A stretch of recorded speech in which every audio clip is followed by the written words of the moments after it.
Hello and welcome to the Draft Talk podcast. As the name suggests, we are talking all things draft.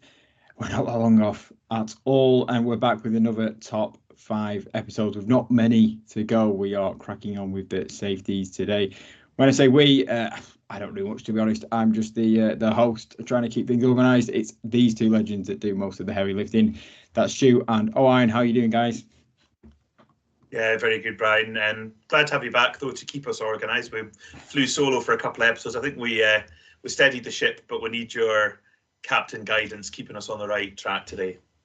Yeah, I'm glad I don't have to keep track of all the rankings. Even though it's just the two of us, I started to lose track a little bit over the last couple of months. It's good to have. I didn't know where we were. So yeah, it's good to have you back, Brian, and hopefully keeping a hold of things.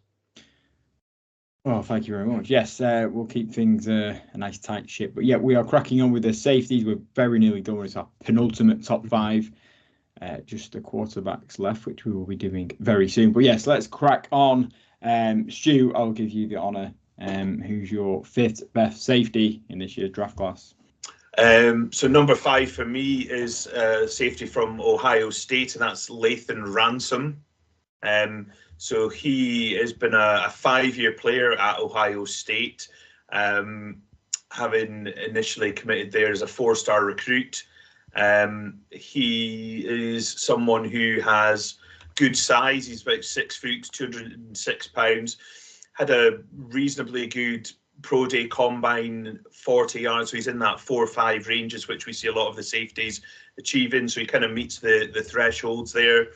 He had a really good season, and particularly the season just gone, as Ohio State won the championship. And he was defending the defensive MVP for his performance in that game as well, including several key tackles and a forced fumble in that game. He, for me, shows lots of things I really like in the safety. He's very good in diagnosing and attacking run plays, and has really good instincts when he's playing downhill. He plays with a lot of physicality, but it's quite controlled. So he is one of those people, you'll see him on highlight reels with these kind of big hits, and makes his presence felt. And he's got a quite a good tackling technique as well. I think he wraps up really well with good finishing power, relative to size as well. Last season, as I say, he had 3 forced fumbles and 9 tackles for a loss from that safety position. So that's a fairly good, decent amount. He's shown he's good against good competition as well. He had a really good game the season before, previously against Ohio State against Michigan for Ohio State, when he had his career high of 12 tackles in that game as well. I think things that kind of hold him back a little bit is, I think he hasn't maybe got the ball production that some of the other safeties have. He's not quite anticipatory enough to kind of jump in on those routes and create that turnover opportunities that some of the other safeties do.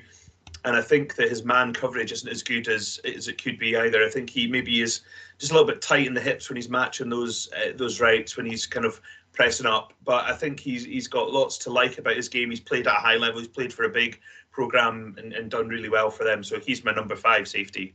Yeah, I actually didn't mind him in coverage. I thought he had really good awareness. Yeah, the anticipation wasn't as good as some others in this class, but I thought he had decent enough anticipation to jump on routes. I didn't mind him at all in coverage.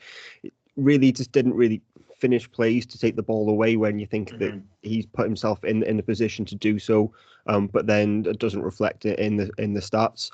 I found him a powerful speedster, so it's not heavy speed, but he runs powerfully to trigger downhill. Hot motor. In the box, he's got the size, he's got the physicality to take on blocks, and he's got decent enough change of direction as well to work through traffic and seek out rushes from the backfield, which goes for his tackles for a lost start. So I really liked him. He sits at number 6 for me, but he's a player that does a lot of things right. Yeah, again, there's a lot of these players they're kind of that similar ranking. So 5 and 6, you kind of see players similarly, and particularly in this draft when there's a lot of clustering.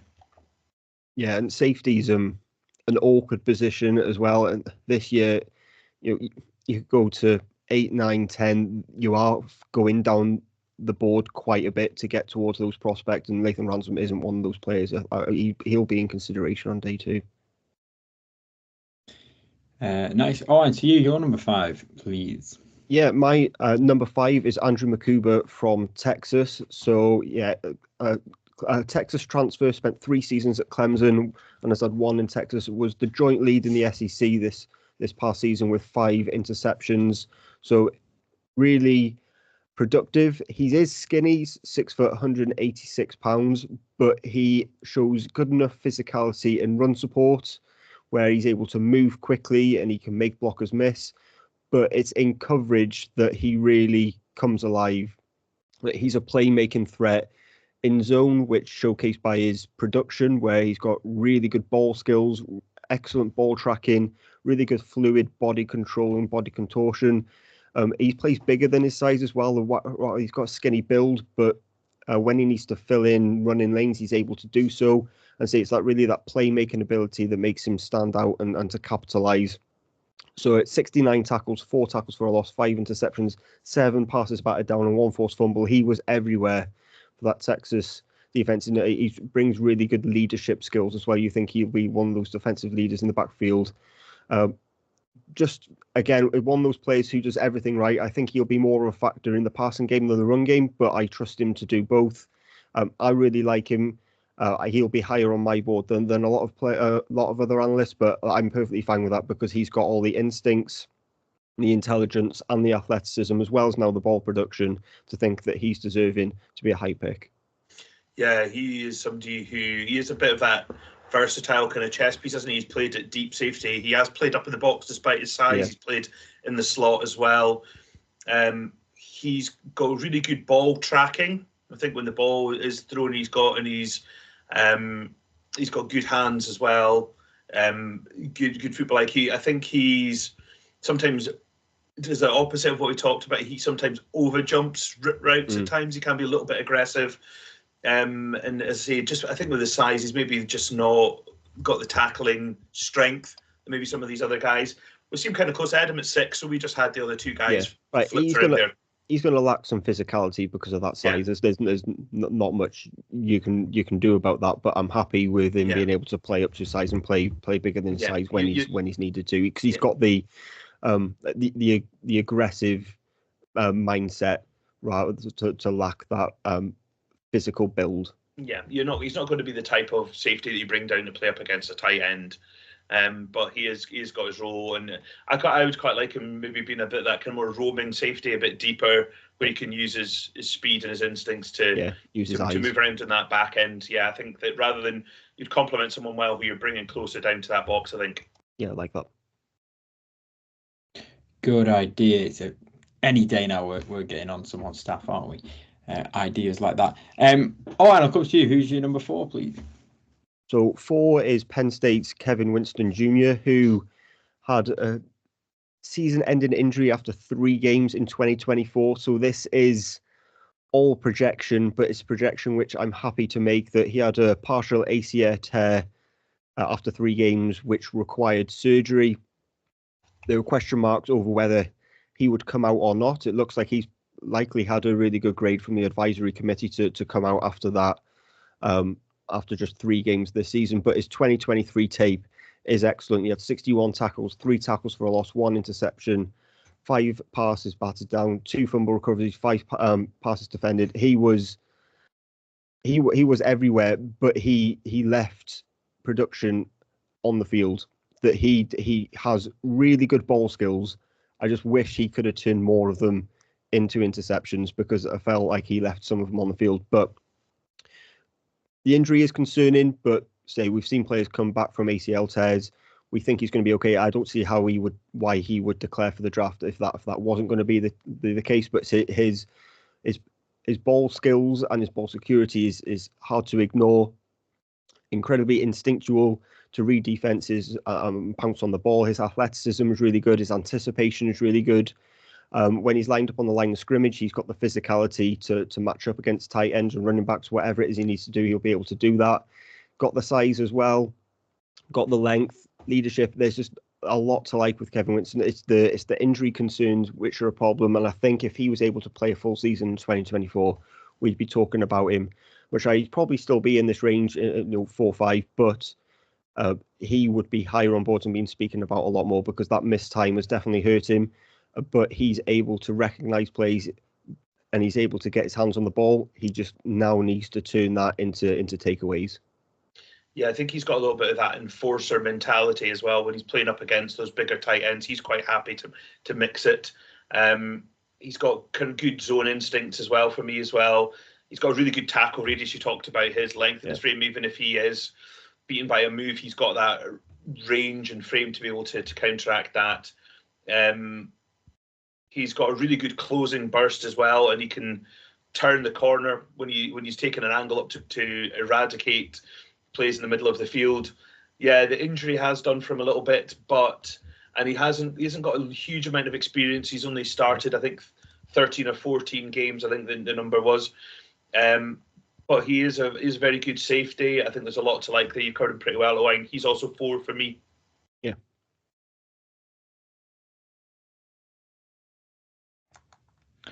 Nice. That's both your 5s, both your 4s. That'll be number 3 next, won't it?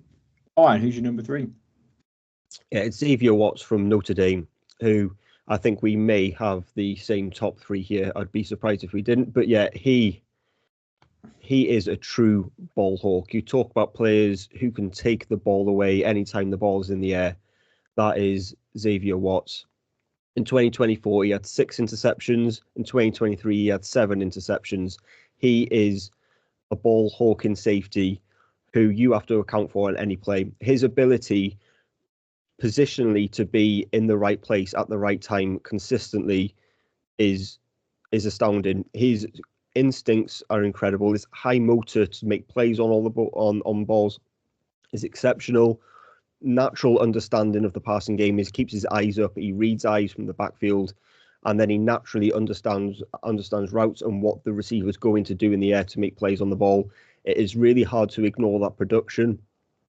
But on top of that, he's also really good against the run, that he can play down in the box, and he's got the trigger, he's got the physicality, he's got the aggression to make plays as a tackler.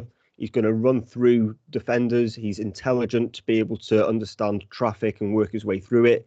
Got the good burst to wiggle his way through traffic, as I said, and his movement skills are exceptional. There isn't a lot not to like with Xavier Watts.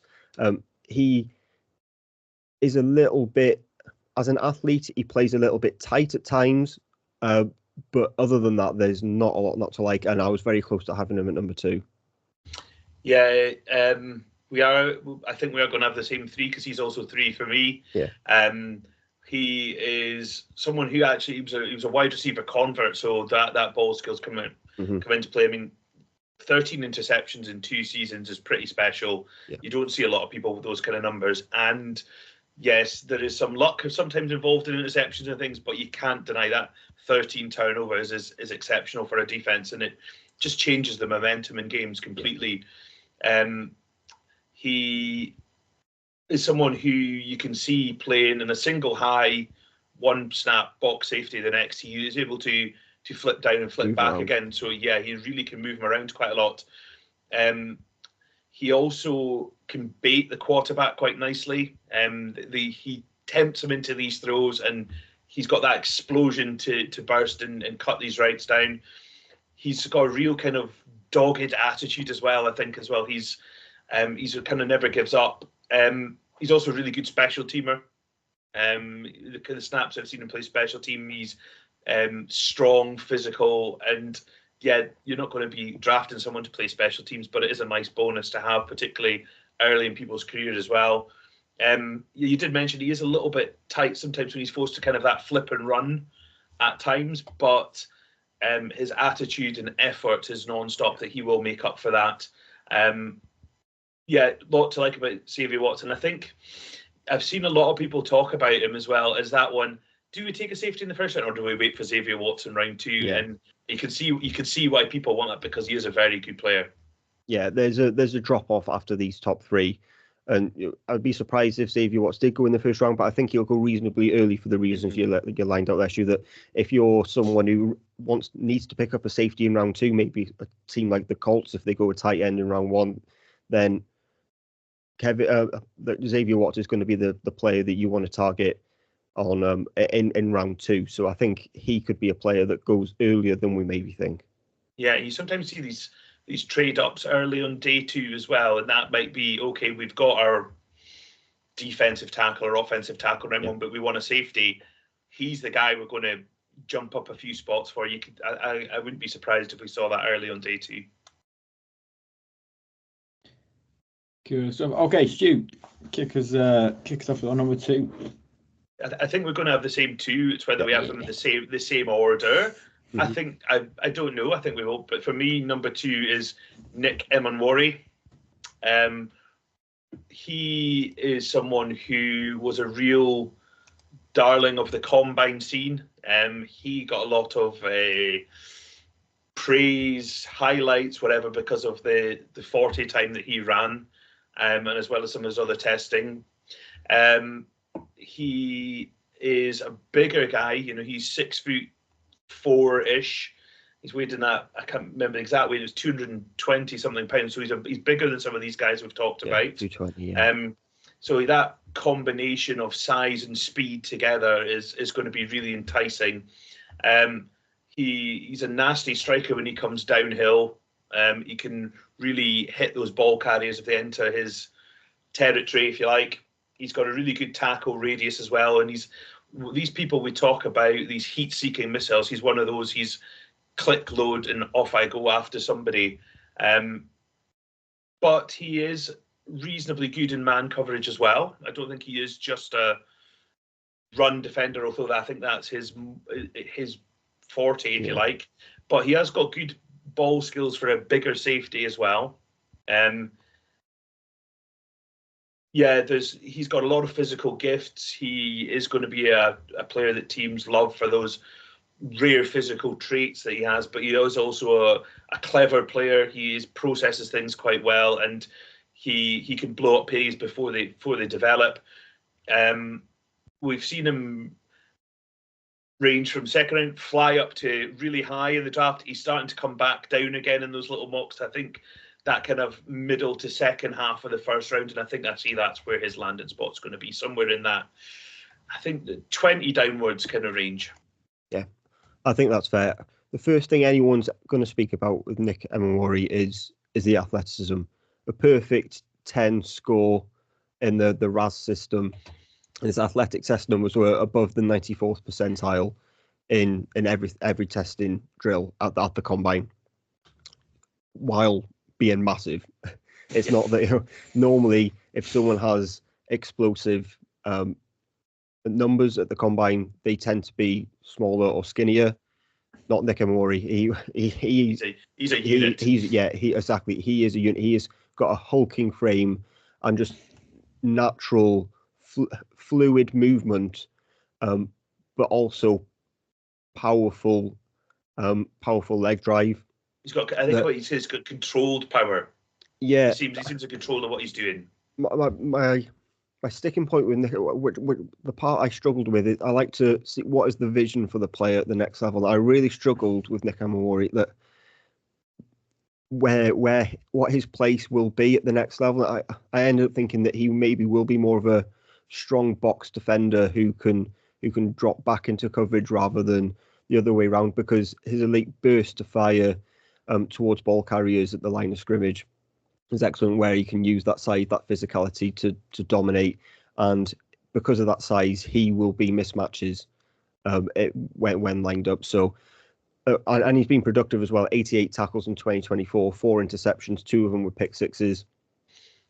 You just don't get the rare combination of athleticism, production go into the NFL, which is why he has moved upwards.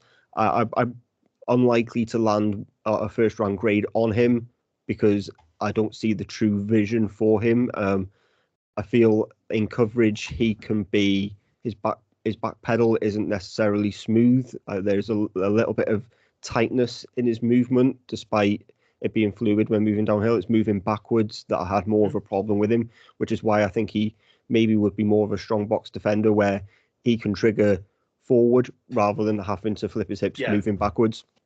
But there's no doubt that he'll be able to dominate with his profile.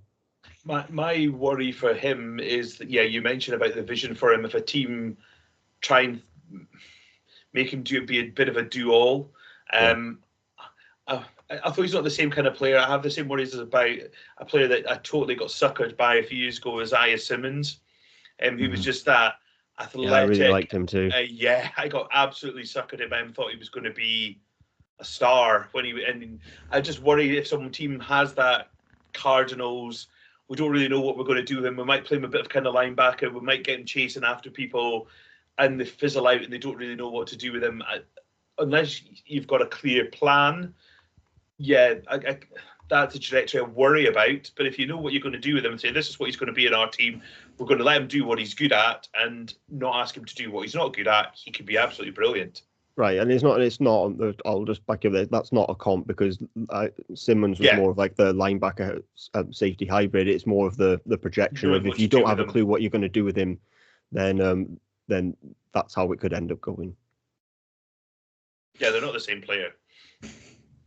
Make that clear. I wanted to make sure we clarify that, Stu, so no one jumped on you. I understood what you meant. Yeah, good. You're doing this long enough now that you know what I'm talking about. The jack of all, master of none complex, but we'll see where he ends up. That means we've got one left, haven't we? Stu, tell us all about him. Yeah, I'm assuming, and if there'd be no surprises, it's Malaki Starks, and the safety from Georgia. So I think he is a player who started off the season, everybody was really hot on, and then people have kind of forgot about Malaki Starks a little bit. And now they're going, actually, Malaki Starks is a bloody good football player. And he does a lot of things really well, I think, is the thing there. I'm not sure that I think that there's one thing you go Starks is absolutely amazing at, but he does a lot of things very, very well. And I can see him being a player who sticks in the NFL for a long, long time because he's clever. I think he's got really good football IQ. He makes and reads plays and he makes smart decisions. You often don't see a Malaki Starks play when you think, what was he doing there? You know, you see every player has this play. Well, not every. A lot of players have this play. Think, what did they see there? What did they do that? That's something that's very rare with Starks. He's very controlled and clever what he does. He's got good athleticism. He's got speed, agility. He's really good in run defense. He makes tackles. He stops ball carriers. He has played at the corner at times as well, so he has moved around a little bit. He's had 3 years on that Georgia defense, consistently playing well. I think the thing, he tackles well, but the one sometimes he does miss a tackle and it looks a bit that he's flailing around, but the rest of the time he's really good. He's had some big performances in big games, particularly in the SEC championship game with Alabama. There's just a lot to like about him. I can't really put a fault that I think he's bad at. And I can see teams just liking the fact that he's a leader. He's going to be he keeps everyone right. He keeps the team what they're doing. And I think that's almost as important as how good a player he is. He seems like a guy who's just going to be that kind of captain, if you like, of a defense. Yeah. He maybe isn't the quickest. And we've got to the point where people look at Nick Emmanwori's athleticism and testing numbers, and they compare it to Malaki Starks, and it is far outweighs what Malaki Starks would produce on an RAS score. But you've got to trust the tape, and at some point you can't just look at an RAS score and decide that player is better. And I think that's maybe why he's dropped down boards, as people have gone, actually, look at the shiny thing. Yeah. Look at the shiny, and then Malaki Starks has gone, oh, hang on a minute. Who's been the best safety in football, or one of the best safeties in college football over the last 2 seasons? It's Malaki Starks. There's a lot of players that can take that mantle, but Malaki Starks is up there. What are you saying about? I think he does have elite traits, but I think it's all in his mentality. I think it's his intelligence, it's his football IQ, his natural anticipation, his awareness, just is his knack for football is what he is elite at. He has a natural understanding for the game. Smooth athleticism. He's not necessarily a burner. He's not going to run a 4.3 something at 220 pounds because he's just over 200. But he's got good enough smooth athleticism to stick with routes as in coverage, and he's got a quick trigger to get downhill in run defense. And I think he's extremely flexible, whether that's working through traffic to get after the run, or if that's attacking the football. His ability to be malleable at the catch point and be able to bend and get himself into unnatural positions. There's a couple of catches where he's almost, his head's almost pointing over backwards. That I'm trying to describe the play. I think it was definitely one against Oregon with the interception on the sideline, where he just gets his body into unnatural positions to be able to come away with the football. His production in terms of ball production tailed off in 2024. He had 3 interceptions in 2023, only 1 in 2024, but he had 7 passes deflected in 2023, only 3 in 2024. Teams just didn't want to target him, and I can completely understand why. So I think his ball skills are some of the best in this class, and I think he is one of the best players in this class. He's an easy top 10 player in this class for me. I think when you speak about Malaki Starks, other players you can talk about their elite trait, that. Malaki Starks is a football player. Yeah. And I think that's what stands out to me about him, is that he understands the game. He's played for an elite program. Teams aren't going to have a difficulty in going, right, okay, stick you in at safety. We're sorted for, barring injury, the duration of your rookie contract and beyond. I could see him sticking around for a long time because he is clever. And I think that, yes, he might not be as twitched up as Emmanwori, but his actual brain, he could get there before Emmanwori because he's diagnosed that play quicker. So he doesn't have to be as lightning quick. Nice. Sounds well deserving of both your number 1 gold medals, guys. Good stuff. That's our safety stud. Can you remind the lovely people of your top 5, please, guys? Yeah, so mine was Lathan Ransom of Ohio State at 5, Kevin Winston Jr. at 4, Xavier Watts at 3, Nick Emmanwori at 2, and Malaki Starks from Georgia Bulldogs at 1. Yeah, we were very close. I had Andrew Makuba from Texas at 5, and then the same top 4: Kevin Winston, Xavier Watts, Nick Emmanwori, and Malaki Starks. There we go. Another top 5 in the bag. Only one left. The big one, kind of. Maybe. It's quarterback, which is coming up very shortly. Keep an eye out for that. Obviously, listen to all our previous other episodes. We've done them all now. Like I say, apart from the quarterbacks, plenty of prospects we've touched on there. But yeah, we'll be back soon. In the meantime, take care of yourselves. Thanks for listening.